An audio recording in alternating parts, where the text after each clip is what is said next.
घन घनन घनन घन गरजे, घन घनन घनन घन गरजे, नैना मोरा बरसे, नैना मोरा बरसे, साजन घर आजा जिया मोरा तरसे, घन घनन घनन घन गरजे, घन घनन घन। आज दोस्तों, मैं हूँ Riyaz, Indian stand up comedian, mimicry artist. आज मैं आपको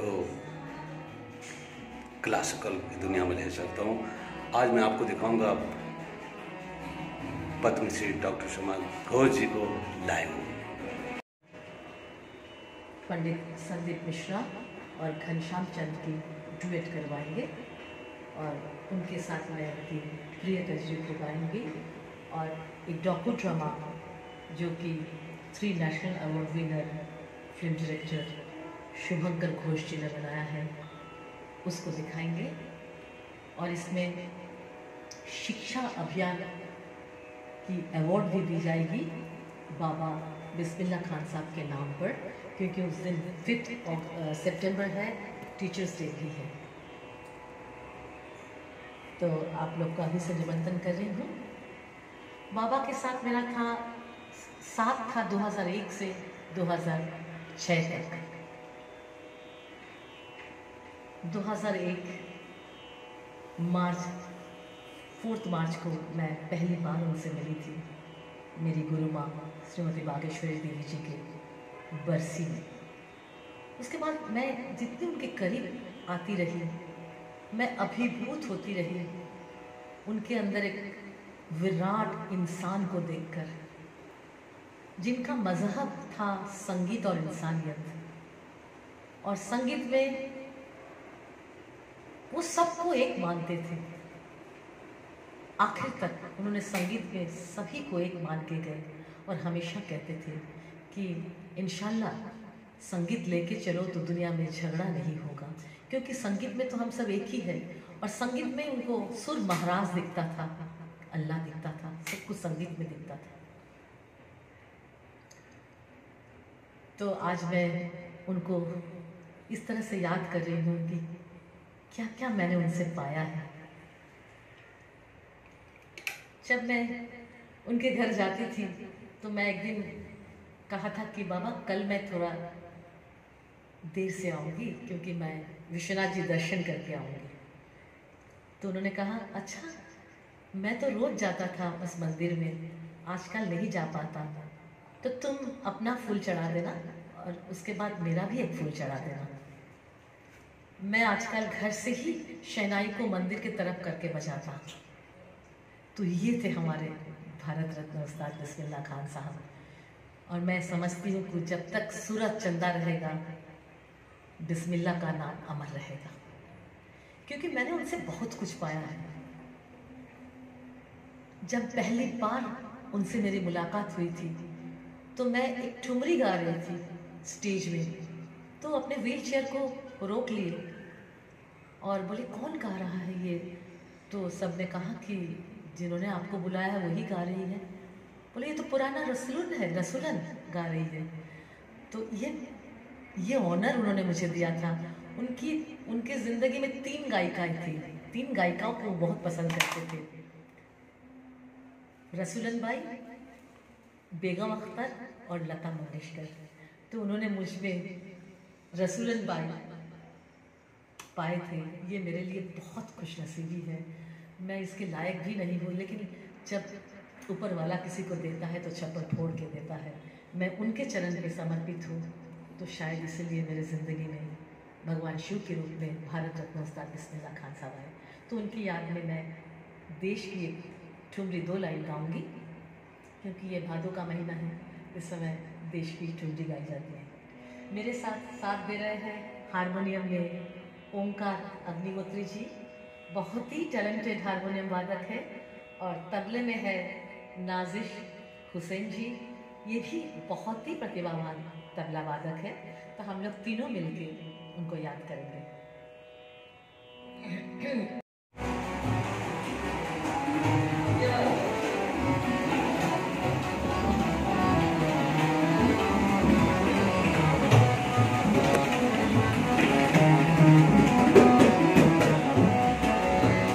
नैना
गोरी सावन में हाथ कर लो कुमार गोरी सावन में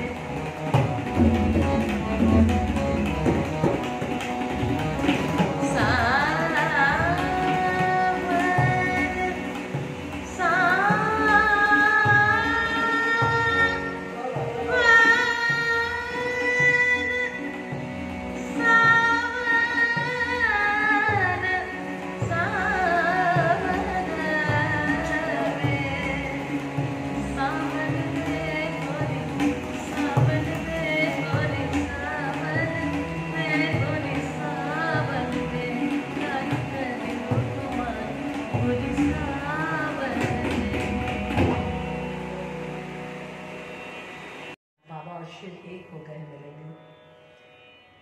तो उनको मैं प्रणाम करती हूँ, हृदय से नमन करती हूँ और यही कहती हूँ कि जहाँ भी रहे हमें वैसा ही प्यार और आशीर्वाद दे, क्योंकि वो जाते समय मुझे मेरे पीठ में 3 मुक्का मारे थे और कहे थे कि शेर की तरह रहना, कभी भी डरना मत, तुम्हारे साथ संगीत है और संगीत ईश्वर महाराज है।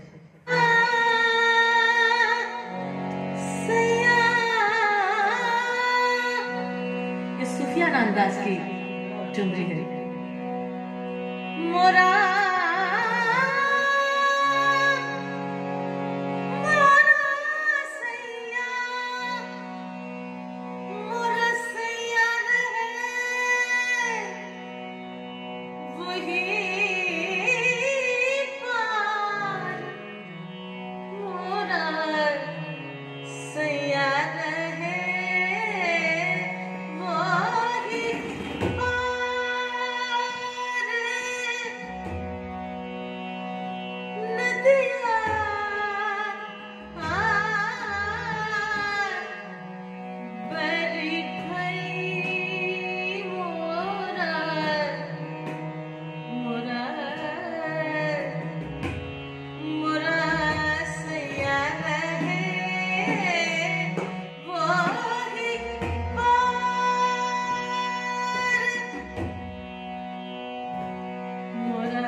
वो उस पार है, और हम कोशिश ही तो करते हैं उस पार जाने की, लेकिन कितनी दिक्कतें आती हैं उस पार जाने के लिए, वहां तक पहुंचने के लिए। बधैया बाजे गंगा द्वारे, ये उनका प्रिय धूप था। ये बजा बजा के घंटों तपस्या किए गंगा किनारे, और फिर उन्होंने अपना निजी स्टाइल, अपना वजूद को, इसलिए अपनी दिल की आवाज हमें हमेशा सुनना चाहिए। हमारे बुजुर्ग ने कहा है कि सुनो सबकी, करो अपनी, अपनी आत्मा जो कहे वही करना चाहिए। बाबा ने भी ऐसा ही किया। मैं इसके बारे में एक घटना आपको बताती हूँ कि या गंगा की नाम या आते ही मुझे एक घटना याद आ गई उनकी ज़िंदगी की, कि अमेरिका के प्रेसिडेंट ने उनको बुलाए थे और उन्होंने कहा कि यहाँ बस जाइए आप। उनके शहनाई सुनकर इतना मुग्ध हो गए थे, तो उन्होंने कहा मेरे घर पे 200 लोग हैं, आप उनको बसाएंगे क्या? बोले हाँ बसा देंगे, सबको नौकरी दे देंगे, आप यहाँ रह जाइए। तो उन्होंने कहा कि मेरे गंगा माई को आप ला सकते हैं क्या अमेरिका में? उन्होंने उसको तो नहीं ला सकते, और तब मैं भी नहीं आ सकता। हम लोग स्वतंत्रता के भी 75वीं वर्षगांठ मना रहे हैं, तो इसके लिए भी इतने बड़े देश प्रेमी को मैं नमन करती हूँ कि जिन्होंने देश ही नहीं, अपनी मिट्टी बनारस को छोड़ के कहीं नहीं गए। वो बनारस को छोड़ के मुंबई दिल्ली कहीं नहीं गए, अपने मिट्टी जहाँ से उन्होंने शुरुआत किया उसी मिट्टी को पकड़ के रहे, और वहीं से उनको सब कुछ मिला। आज मैं जो रियलिटी शोज में जाने के लिए अपना पूरा सब कुछ दे देते हैं बिना साधना किए, भगवान ने उनको आवाज़ दिया है, बुद्धि दिया है, तभी तो जा पाते हैं वहाँ पर। लेकिन उस आवाज़ को साधना भी पड़ता है, बिन साधे कुछ नहीं मिलता है, ऊपर वाला देता नहीं। 2 दिन के लिए मिलेगा, फिर 2 साल 3 साल तक ही रहेगा वो सब चीज़, बाद भी नहीं रह जाएगा। तो इसलिए साधना करने से बनारस में वो नई सड़क की उस गली में एक छोटे से घर पे रह कर उनको सब कुछ मिला, भारत रत्न मिला, दुनिया उनके कदमों में आया, उनको कहीं जाने की जरूरत नहीं पड़ी। और उन्होंने बार बार यही कहते थे कि हम आज़ादी से पहले लड़ते थे, अब क्यों लड़ते हैं? अब तो लड़ने की कोई बात नहीं है, संगीत के लेके चलो, क्योंकि संगीत में हम लोग सब एक है, तो संगीत को लेके चलेंगे तो दुनिया में झगड़ा नहीं होगा।